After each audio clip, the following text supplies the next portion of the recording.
মঞ্চের আলোয় দাঁড়িয়ে শিল্পী হাসে। হাসিটা নিখুঁত, দর্শকের চোখে সে সফল, আনন্দে ভরা। কিন্তু হাসির সেই পর্দার আড়ালে জমে থাকে দীর্ঘশ্বাসের স্তূপ।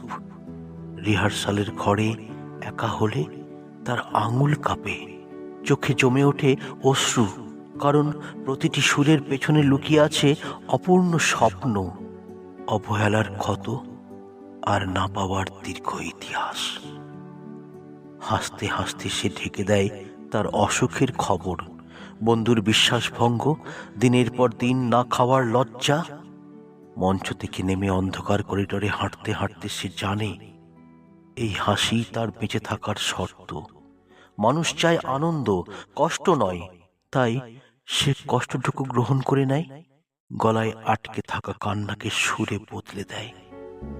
শেষ নোট পড়ে গেলে দর্শক উঠে যায়, আলো নিভে আসে। আয়নার সামনে দাঁড়িয়ে শিল্পী মুখের হাসিটা খুলে রাখে টেবিলে, একটি মুখোশের মতো। তারপর নিঃশব্দে বলে ওঠে, আজও আমি জিতলাম।